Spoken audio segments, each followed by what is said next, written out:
What is going on, everybody? This is Mr. Morfetto, and today I would like to tell you about an amazing card game that I found at FYE at my local mall, based on the My Hero Academia franchise. It's called My Hero Academia League of Villains, the standalone card game for up to 2 to 5 players. That's right, 2 to 5 players. Also, the whole game comes into one box. One very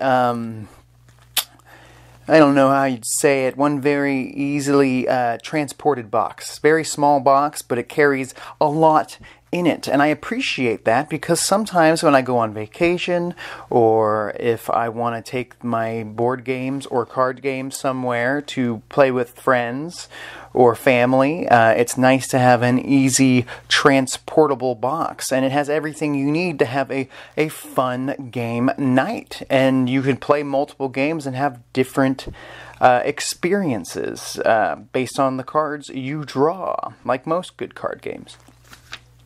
So I was very apprehensive of buying this game at first because I wasn't sure. It was a $30 game, and I know that's not too much. It's a pretty good deal, especially after playing the game and realizing how much fun it can be.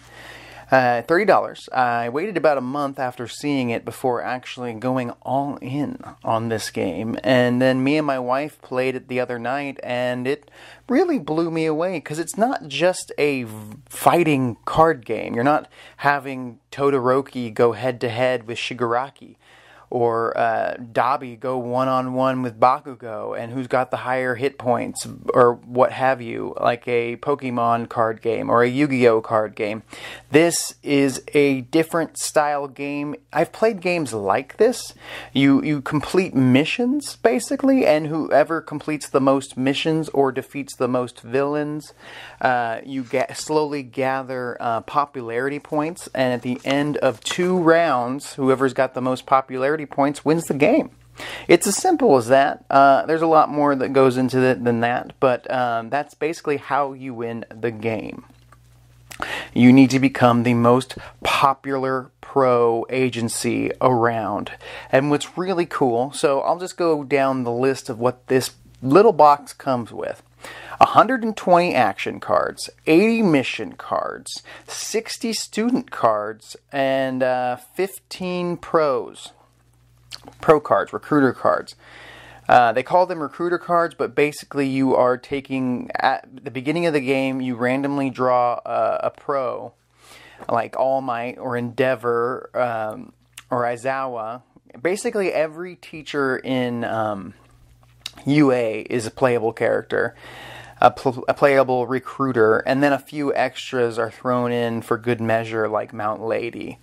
There's a few that are missing that I could complain about, like the best Genist. I wish he was in the game. He's one of my favorite pros, personally. But he's not. It's okay. I had a good time. I actually drew Endeavor, and my wife drew Power Loader, the construction hero guy. And she doesn't really remember him that well from the anime, which is understandable. He's barely shown, really. He has one little test battle. So I let her pick whoever she wanted since I got such a badass in Endeavor. Each recruiter or pro has their own special ability, and every time you complete a mission, you basically can activate that special ability that gives you a slight edge on your opponent, which kind of can change the game based on what pro you are, which is pretty cool. You have 120 action cards. Action cards are basically effects. Sometimes you can use an action card to make your students stronger. The students you've recruited, you can give them more strength or more speed or intelligence, or all three, depending on the action card. At one point, I drew an action card that got me super excited mid-game because I really needed to complete a high-level mission, but I didn't have the student power to do so. But I had 3 students. They were just all very weak students. and I didn't know what to do, and I was falling behind in popularity points, but I drew this action card that allowed me to sacrifice 3 students, no matter how strong they were, to complete any mission on my missions, my current missions I have to complete. And that got me so pumped and so excited because it really tied up the game midway through us playing together. And so those kind of cards can change the game completely, which is pretty cool. So you lay out 20 heroes, or 20 student cards, which are usually the 20 Class A students, because that's the only students in this game. And you put your recruiters or your pros at the top of the piles, basically, that are all laid out. And every turn, your pro has to move to a different row. In these, I think it's 5 rows of 4. And you slowly move adjacently, and you can use action cards to switch the students around, so you can try and target the students you really want, the strong ones. The main characters are usually much stronger. I feel like they should have given, yes, the main character should have the most strength or intelligence, but I think they should have given the characters who aren't necessarily the main cast, like Invisible Girl, Hiragake, or what's his Tail Man or Sugar Man. They should have given them really strong abilities, because every student, except for a few, have a special ability like the pro does, and when you recruit them, it usually activates, and it gives you a little bit of an extra little boost, like an opportunity to play another action card that turn, because usually you can only play 1 action card every turn unless you have an effect that can change that, which is pretty cool. Every deck, the box comes with turn order cards that makes the game super easy to understand for basically all ages, 8 and up, I would say. That's what the box says, 8 and up. But honestly, as an 8-year-old, I was a dumbass. I don't know if I'd have been able to figure this out without somebody older than me explaining everything and actually playing the game a few times. I figured out Yu-Gi-Oh! So that was actually pretty complicated if you think about it. But yeah, you do the turn order. There's 7 things you can do. Phase 1, you draw an action card. 2, you can play 1 action card. 3, move your recruiter. 4, acquire a student in front of your recruiter. Defeat up to 1 villain if there is a villain in play. 6, send a villain to your opponent or complete a mission. And then 7, make sure you still have 3 missions in front of you at all times. Speaking of villains, this game includes a certain number of villain cards, 20 villains, and they are mixed into the mission cards, and you never know what you're going to get when you draw the mission cards. And if you draw a villain, he's not necessarily attacking you, which I thought at first, which would have been interesting, but you can send that villain to your opponent to attack them, and then that can hold them up. They're not allowed to finish any missions until they defeat that villain, or if they have an effect card to remove that villain, which is really cool, and I think that's really fun. I think there was a version of this card game that didn't include villains, and I think it would be not as fun without the villains, basically. I really enjoyed this game. The artwork on all the cards is really cool. They give you the height, weight, and I think they tell you the quirk for everybody. This is, if you haven't learned all the characters' names in My Hero Academia, this is a really cool way to remember names because you're reading them constantly.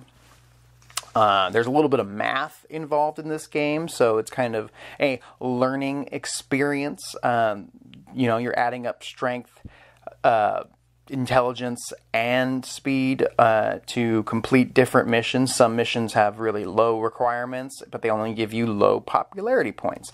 And then some missions have very high requirements, and it could involve 4 students, 5 students to complete, but you get 25 popularity points, some huge number jump.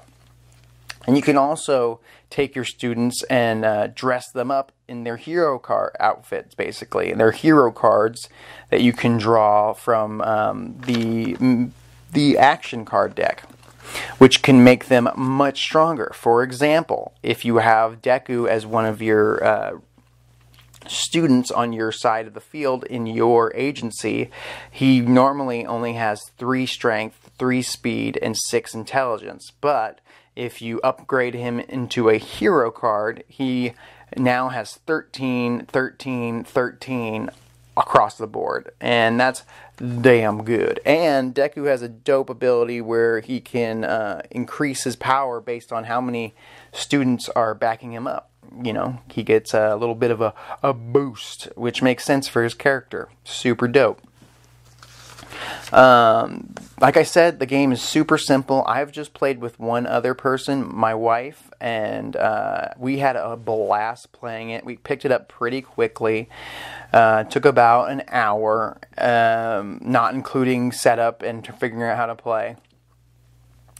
And the idea of playing with 5 people or 4 people is insane to me. And I was like, that'd be really fun, and it would make it even more crazy at the same time. And like I had mentioned, each round involves 20 students, and then once every student has been recruited, it starts the next round, and you draw 20 more students. I really enjoyed the fact that there's a lot of different strategy that goes into this game. How do you want to gain points? Do you want to focus on completing high-level missions, or do you want to focus on a bunch of little missions? Do you want to focus on empowering up your students so they can take on missions by themselves, or just collecting a large sum of students and having them take out a heavy mission so you get a large amount of popularity points all at once? I really enjoyed that. It's like I said, it's simple enough that anybody can play it. I really would like everybody to go to FYE or Box Lunch, Walmart, go to their websites, go to Amazon.com, order this game. The game is made by S7 Games, a little pirate emblem going on here. S7 Games, and I think they've made a really good one here. The one problem I have with this game, and I'm going to bring that up right now, is the fact that I want more of it. I want an expansion. This game only covers up to Season 3 of My Hero Academia, and I feel like it needs more student cards, for one. It only has 20 students in it, but they have like doubles or triples of each student. So then when you redraw, you might end up with 2 Dekus or 2 Todorokis, when I think that Class 1B is just sitting there. The big 3 are just sitting there. There's a lot of students they could add into this game if they decide to cover Seasons 4 and 5. Throw Class 1B into the game. Throw Lemillion and Sun Eater into the game. Throw that chick with the goggle eyes that builds all their support items into the game. Those characters would be very fun, give you more options in recruitment, and you don't have to use doubles of Class 1A. I love Class 1A, but I'd like a variety of students. And so then every round you'll have different students, so it changes the game, it changes your strategies. So really, I love the game. It just needs more content, is my only problem with it. That's really it. If I had to nitpick, I would say that the villains, when you defeat the villains, you gain popularity points as well, which does make sense, because if you defeat a villain in the show, you probably get more popular. But it feels like the villains are supposed to be obstacles to keep you from gaining points too fast. They're supposed to hold you up. I know some of them have different effects. I didn't get to see all of them in my first playthrough, so maybe more of them have more damning effects when you defeat them. I'm not sure. But to me, it feels like the villains are just missions that your opponent sends at you that you have to complete first, which can slow you down a bit if you already had a plan into what mission you wanted to complete. But in my opinion, I feel like when you beat them, you should only get a small number of popularity points, or make them really hard to defeat, and you get an average number of popularity points for beating them, and they become more of an obstacle. Other than that, everything I love about this game. It's fantastic, super easy to understand. And that's about it. It's based on a really cool franchise, the My Hero Academia franchise. I don't know why you'd be this deep into this video if you don't love My Hero Academia and you don't love card games or board games. It's very fun for you and your spouse, you and your kids. Kids can play it, adults can play it. Fans of the anime will absolutely adore this game and have so much fun doing so. It gives you the nostalgic feelings of Season 1 through 3, because there's certain cards with certain artwork on it. Like, oh, I remember this moment, or I remember this villain. I remember when Deku had to fight this guy, or so on. This mission is familiar, shit like that. And I think that's really cool, and I really love that part of it, and I love the fact that I really feel like they put a lot of effort into making this game feel like My Hero Academia, and it's its own thing. It's not just another trading card game with a new skin on it. I've played bad anime card games before, and you never pick them up again. You play them once, you never pick them up again, or you spend a shit ton of money on booster packs. But I would personally spend another $30 on an expansion pack that came with more students and more pros. I want Best Genist in this game. I want Class B in this game. Give us, 50, 40 more mission cards, 100 more action cards, but more than anything, more students and more pros to play as. Then you have more ways to play this game and more ways to make it different every time you play it. I feel like I could play this game a few times without it getting pretty old, and pick it up every once in a while and play with my wife, because we both really adore this show and this manga, and I think they did such a good job with this game, and I think that you all need to pick this up. So then S7 Games decides, okay, we sold a lot of copies of this game, so it's time we come out with the next step, Season 4 and 5. And that's my request to all of you. Buy this game on Amazon. Find a way to get the word out there to S7 Games, if they still exist. This game came out in 2020, according to the handbook here. But I've also seen people say that they didn't get it until 2021, and I hadn't seen it until 2021. But 2020 is a little crazy, so maybe shit got delayed. Maybe shit did get delayed and it did come out in 2020 in Japan and it took a while to come out here. I don't know. But it's here now, and maybe by 2022 we'll have a dope expansion that'll make this game an absolute legendary card game based on an anime franchise that a lot of people adore. I would get this for people I know that love this franchise. I feel like if you don't love My Hero Academia, or if you've never seen it, you'd still have a good time playing this with someone who does. You just wouldn't really understand what's going on in the pictures and stuff like that. I think you wouldn't enjoy it as much. But if you're a big fan of My Hero Academia, buy My Hero Academia League of Villains, a standalone card game for 2 to 5 players. That's what I'm saying, and that's what I will continue to say until they come out with an expansion pack. Hopefully soon. I'm Mr. Morfetto. If you could please like, share, comment. Let me know. Have you played this game? Do you like it? Have you heard of any expansions coming out for it? Please let me know. I really want to know. If there is already some cards, booster packs that I can get for it, I will buy them. Or if there's something to donate to make it happen, I will donate to make it happen. Subscribe, and I will talk to you all later.